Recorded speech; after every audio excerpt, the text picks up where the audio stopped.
mempercepat dan kata-katanya tadi memperkaya, maksudnya memperbanyak ekspor dari Indonesia ke Malaysia. Indonesia melakukan pengiriman perdana sebanyak 1.000 ton, dijadwalkan menjadi bagian dari kesepakatan ekspor senilai 3,39 triliun tersebut. Adapun beras premium yang diekspor ke Malaysia ditetapkan dengan harga sekitar 17.000 atau 3,9 ringgit per kilogram. Menteri Pertanian sekaligus Kepala Badan Pangan Nasional, Amran Sulaiman mengatakan, dibukanya kembali ekspor beras nasional menunjukkan bahwa produksi dan stok beras dalam negeri berada dalam kondisi aman. Ada kabar baik untuk Indonesia, di mana kita sudah swasembada beras.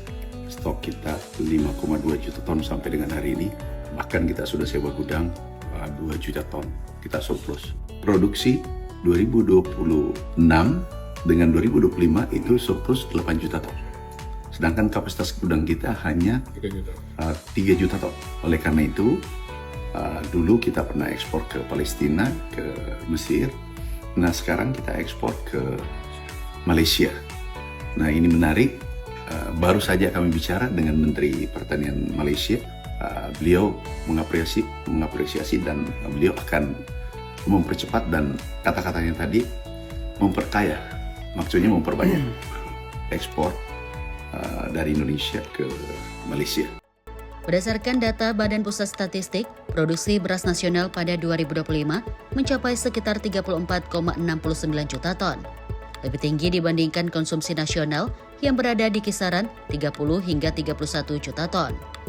Indonesia pun menghasilkan surplus sekitar 4 juta ton beras sepanjang 2025. Produksi beras nasional pada 2026 diperkirakan kembali meningkat. Kondisi tersebut turut memperkuat stok beras Indonesia yang saat ini mencapai 5,2 juta ton. Dengan ketersediaan tersebut, cadangan beras nasional dipastikan aman hingga Mei 2027. Amran menegaskan tingginya produksi beras nasional membuat Indonesia memiliki ruang untuk memasok kebutuhan pasar luar negeri tanpa mengganggu ketersediaan pangan di dalam negeri. Ia memastikan ekspor beras ke Malaysia tidak akan mengganggu pemenuhan kebutuhan beras masyarakat Indonesia. Menurutnya, pemerintah tetap mengutamakan kecukupan stok dan stabilitas pangan nasional. Tim Redaksi Sinpo TV melaporkan.